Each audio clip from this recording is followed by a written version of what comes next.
তোমাদের সকলকে আমার চ্যানেলে স্বাগত। আশা করি তোমরা সকলেই ভালো আছো এবং সুস্থ আছো। তো তোমাদের এইচএসের জার্নি এবার শেষের দিকে, ঠিক আছে, এবং শেষ পর্যন্ত তোমাদের গাইড করা আমার কর্তব্য। তাই তোমাদের শেষ মুহূর্তের কতগুলি টিপস বলবো, ঠিক আছে। দেখো, প্রথমেই বলে রাখি যে টেনশন নেবে না। পরীক্ষার দিচ্ছ, ঠিক আছে, সেক্ষেত্রেও কোনো টেনশন নেবে না এবং পরীক্ষার আগের দিনগুলোতেও কিন্তু কোনো প্রকার টেনশন নেবে না। পরীক্ষা কাল দেবে, আজ থেকে টেনশন নিয়ে কী করবে? যেটা পড়েছো সেটা পরীক্ষার খাতায় লিখে আসতে হবে, এইটুকু শুধু মাথায় রাখবে, ঠিক আছে। টেনশন নিয়ে একদম ভয় লাগছে, এই করছে ওই করছে, এসব কোনো রকম টেনশন নেবে না। প্রথমেই সকলকে বলছি, ফ্রি মাইন্ডে কিন্তু পরীক্ষা দেবে, কোনো প্রকার চাপ মাথা নিয়ে কিন্তু পরীক্ষা দেবে না, ঠিক আছে। এবং পরীক্ষার খাতায় কিন্তু কোনো প্রশ্ন ছেড়ে আসবে না, ওই রিলেটেড যা আসুক না কেন তোমরা কিন্তু লিখে আসবে। হয়তো তোমাদের মনে হলো না টপিকটা আমি জানি না বা আনকমন আমার কাছে, সেক্ষেত্রেও ওই নিয়ে তোমরা যা পড়ে এসছো লিখে আসবে। যদি নোটস কমন চলে এলো, আশা করছি চলে আসবে, তাও যদি না এলো সেক্ষেত্রে শুধু বলে রাখছি যে ওই টপিক রিলেটেড যা পড়ে এসছো লিখে আসবে। আমি বারবার তোমাদের কাছে অনুরোধ করছি, পরীক্ষার খাতায় কিন্তু প্রশ্ন ছেড়ে একদমই কেউ আসবে না, ঠিক আছে। আরেকটা কথা বলছি, দেখো, ভালো করে কিন্তু পেন নেবে, ব্ল্যাক পেন এবং ব্লু পেন, অবশ্যই সেটি 2-3টি করে নিয়ে যাবে এবং তার আগে কিন্তু ওগুলিতে লিখে নেবে, কারণ নতুন পেনে দেখবে লিখতে অসুবিধা হয়, খসখস করে, ঠিক আছে। তাই ভালো করে কিন্তু আগে পেনগুলোকে এখন থেকে একটু লিখে নাও, ঠিক আছে। এবং একটা পেন নিয়ে যাবে না, কিন্তু বেশি করে পেন নিয়ে যাবে এবং ভালো একটা পিচবোর্ড নিয়ে যাবে এবং সেটি অবশ্যই যেন কি বলবো ট্রান্সপারেন্ট হয়, ঠিক আছে। এবং অ্যাডমিট কার্ড, রেজিস্ট্রেশন এগুলি কিন্তু নেবে এবং অবশ্যই কিন্তু ঘড়ি নেবে, তবে কিন্তু স্মার্ট ওয়াচ না, স্মার্ট ওয়াচ কেউ কিন্তু পরীক্ষার হলে নিয়ে যাবে না, ঠিক আছে। এমনি হাত ঘড়ি নিয়ে যাবে এবং তার সাথে তোমরা স্কেল নিয়ে যাবে, রাবার নিয়ে যাবে, পেন্সিল নিয়ে যাবে, এগুলি মনে করে সব কিন্তু নিয়ে যাবে। আরেকটা কথা, স্টেপলার নিয়ে যাবে, ঠিক আছে, কারণ আমি যখন তোমাদের কীভাবে পেজটা সেটিং করবে সেগুলি বলবো, তখন দেখবে বলেছি যে স্টেপলার নিয়ে যাবে। যদি ওখানে কী বলবো অ্যালাউ করে তাহলে কিন্তু স্টেপলার নিয়ে ঢুকবে, ঠিক আছে, বোঝা গেল। আরেকটা কথা, জলের বোতল কিন্তু নিয়ে যাবে এবং যদি কোথাও কোনো অসুবিধা হয় তাহলে কিন্তু ওআরএসে জলও তোমরা নিয়ে যেতে পারো, তবে অবশ্যই কিন্তু জল সঙ্গে করে নিয়ে যাবে এবং মাস্ক নিয়ে যাবে। যদি বাই চান্স কী বলবো দরকার পড়লো সেক্ষেত্রে কিন্তু মাস্কটাকে ক্যারি করবে, ঠিক আছে। এই জিনিসগুলো নিয়ে যাবে। তাহলে কী কী বললাম? পেন নেবে ভালো, ঠিক আছে, পিচবোর্ড নেবে, ঘড়ি নেবে, জলের বোতল নেবে, রাবার নেবে এবং স্কেল নেবে, ঠিক আছে, এগুলি ভালো, এবং মাস্ক এগুলো নিয়ে যাবে। এবং কোনো প্রকার কোনো অসুবিধা হলে কিন্তু স্যার ম্যাডাম যিনি থাকুক না কেন তাকে কিন্তু অবশ্যই জিজ্ঞাসা করে নেবে, ঠিক আছে। বাইরের একটু আওয়াজ আসছে সেজন্য একটু সরি, ঠিক আছে, কিন্তু তোমাদের কাছে এগুলি বলা অত্যন্ত আমার প্রয়োজন এবং ভয় করবে না, ফ্রি মাইন্ডে কিন্তু সকলেই পরীক্ষা দেবে, ঠিক আছে। তো চলো দেখে নেওয়া যাক যে আরও কী কী বিষয়গুলি আমাদের মনে রাখতে হবে এবং কিভাবে আমরা মার্জিনটা টেনে নেব।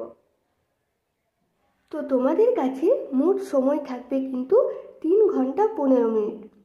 তো এই 15 মিনিটে তোমরা প্রথমে 15 মিনিট প্রথমে ভালো করে মার্জিন টেনে নেবে এবং কোশ্চেন পেপারটা ভালো করে পড়ে নেবে।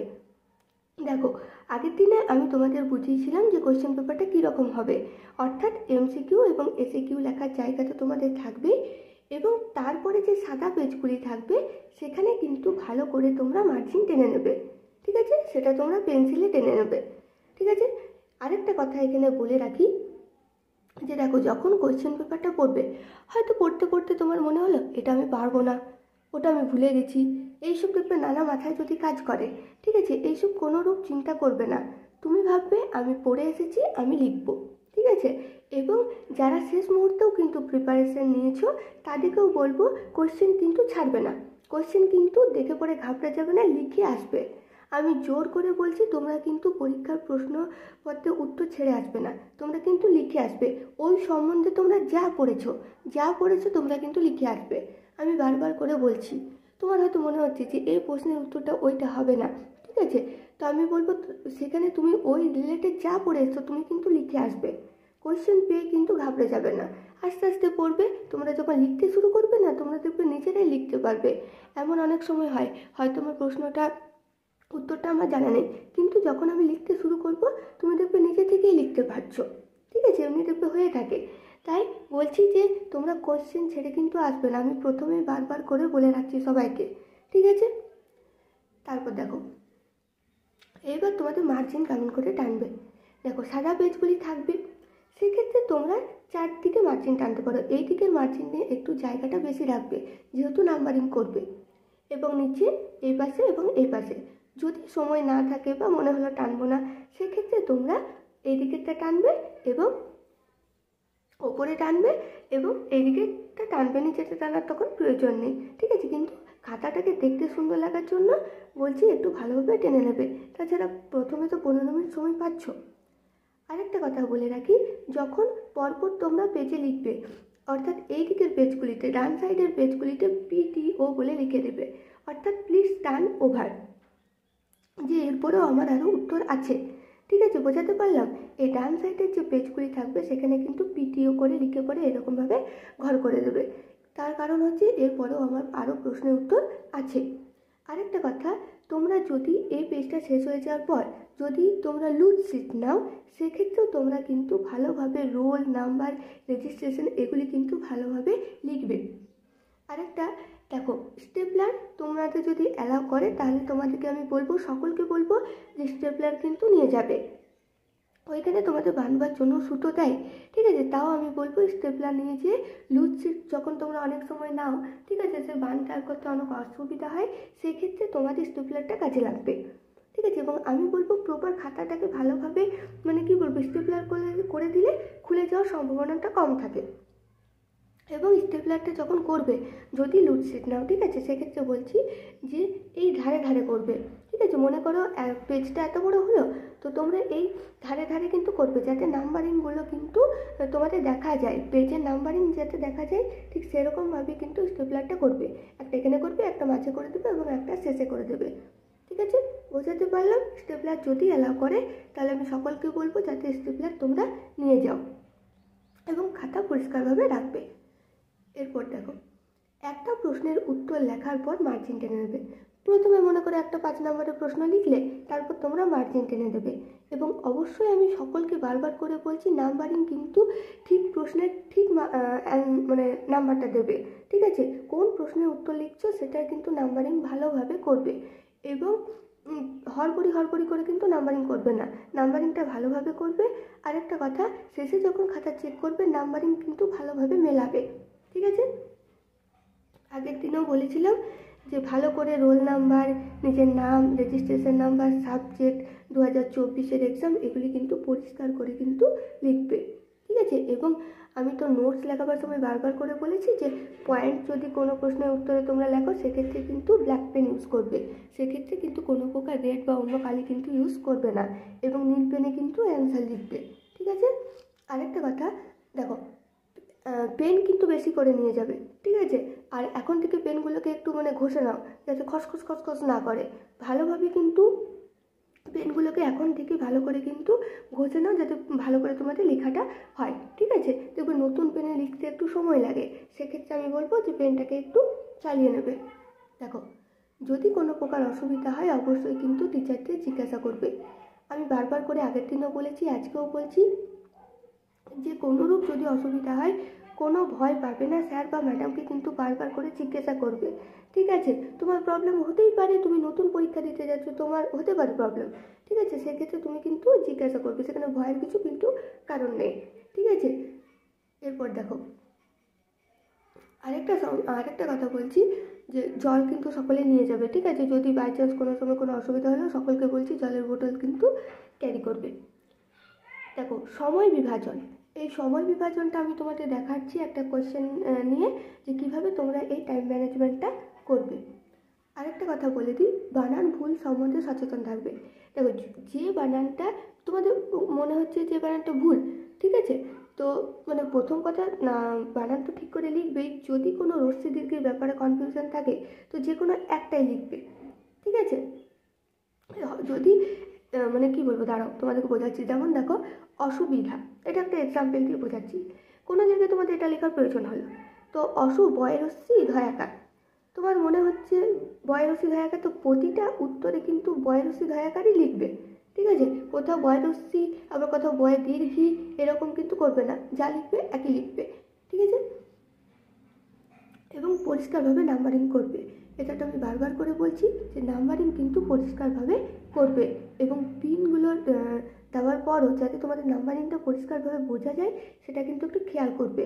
এবং শেষে কিন্তু অবশ্যই খাতা চেক করবে যে রোল নাম্বার, রেজিস্ট্রেশন নাম্বার, এইসব নামগুলো ঠিক করে নাম্বারিং করেছে, এগুলো ভালো করে কিন্তু চেক করবে।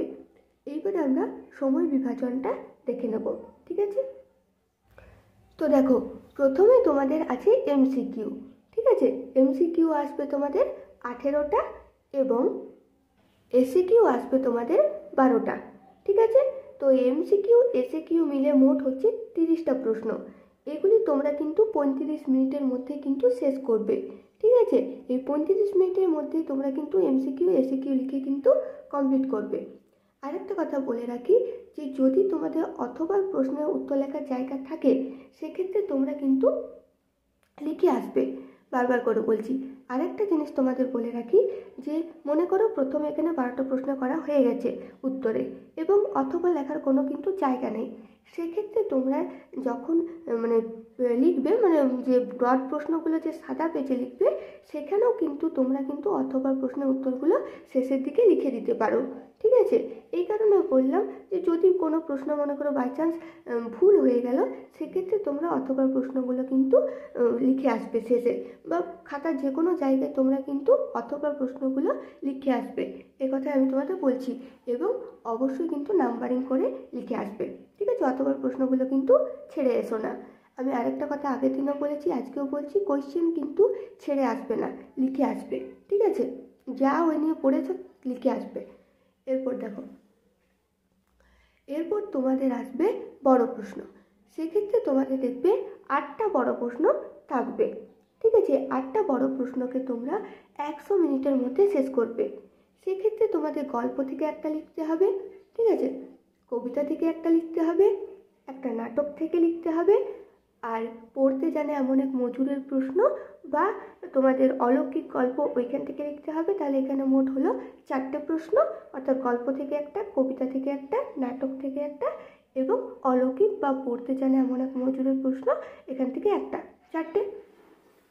এরপরে দেখো, এরপরে আছে তোমাদের আমার বাংলা থেকে একটা, তারপরে তোমাদের যে ভাষা আছে সেখান থেকে এই দুটোর মধ্যে যে কোনো একটা, মানে তোমাদের যে প্রশ্নই আসুক না কেন, এবং তারপরে তোমাদের যে শিল্প সাহিত্য সংস্কৃতির ইতিহাস আছে সেখান থেকে 4টে প্রশ্ন থাকবে এবং যে কোনো তোমরা 2টো লিখে আসবে। তাহলে মোট প্রশ্ন কতগুলি হলো? 8টা। এই 8টা প্রশ্নের জন্য তোমাদের আমি 100 মিনিট টাইম ধরেছি। এই 100 মিনিটের মধ্যে তোমরা কিন্তু এই 8টা প্রশ্নকে কমপ্লিট করবে, ঠিক আছে? অর্থাৎ এক একটা প্রশ্নের জন্য তোমাদের 12 মিনিট করে ধরা হয়েছে, ঠিক আছে? এই 12 মিনিটের মধ্যে কিন্তু লিখে কমপ্লিট করবে। কোনোটাতে হয়তো 10 মিনিট লাগলো, কোনোটাতে একটু বেশি লাগলো, সে যাই হোক, সেক্ষেত্রে তোমরা কিন্তু 100 মিনিটের মধ্যে এই 8টা প্রশ্নের উত্তর কিন্তু কমপ্লিট করবে, ঠিক আছে? এরপরে তোমাদের কাছে 30 মিনিট, অর্থাৎ তোমাদের এখানে একটা প্রবন্ধ রচনা লিখতে হবে। এখানে তোমাদের একটা থাকবে মানস মানচিত্র, আর একটা থাকবে কি যে প্রদত্ত অনুচ্ছেদ প্রস্তাবনা বা ভূমিকা স্বরূপ গ্রহণ করে বিষয়টির গভীরে প্রবেশ করে পরিণতি দানের মাধ্যমে একটি পূর্ণাঙ্গ প্রবন্ধ রচনা, বা তোমাদের প্রতিপক্ষের যুক্তির অসারতা প্রমাণ করে স্বপক্ষের যুক্তির বিন্যাসে একটি প্রবন্ধ রচনা। এগুলি এখানে হলো 3টে। আরেকটা তোমাদের আসবে প্রদত্ত সূত্র ও তথ্য অবলম্বন করে একটি প্রবন্ধ রচনা বেগম রোকেয়া, অর্থাৎ যার জীবনী লিখতে দেবে। এই 4টের মধ্যে তোমরা যে যেটা পারবে সেটা লিখবে, যে কোনো একটা লিখবে, ঠিক আছে? এই 4টের মধ্যে যে কোনো একটা লিখবে এবং সেক্ষেত্রে তোমাদের সময় কত ধরা আছে? 30 মিনিট। বোঝা গেল? তাহলে প্রথমে তোমাদের হলো 35 মিনিট, তারপরে 100 মিনিট এবং তারপরে 30 মিনিট।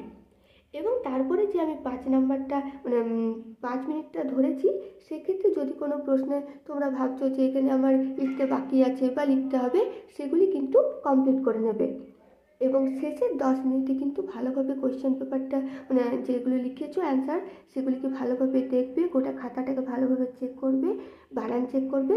এবং যখন চেক করবে না তখন তোমরা বুঝতেই পারবে যে হয়তো এখানে আমি ভেবেছিলাম লিখবো, আমার লেখা হয়নি, এরকম ব্যাপার থাকে। সেক্ষেত্রে কিন্তু ভালো করে চেক করবে এবং নাম্বারিংগুলোকে কিন্তু ভালোভাবে চেক করবে। আমি বারবার করে বলছি শেষের 10 মিনিটে ভালোভাবে খাতাটাকে চেক করবে, তাই হাতে একটু সময় ধরে কিন্তু লিখতে শুরু করবে, ঠিক আছে? এমন নয় যে আমি হাতে কোনো টাইমই বাঁচালাম না, শেষে একদম ঘন্টা পড়ে গেল। হাতে একটু টাইম নিয়ে পরে তোমরা কিন্তু লিখবে, ঠিক আছে? এবং শেষে যাতে একটু দেখার সময় থাকে, বোঝা গেল?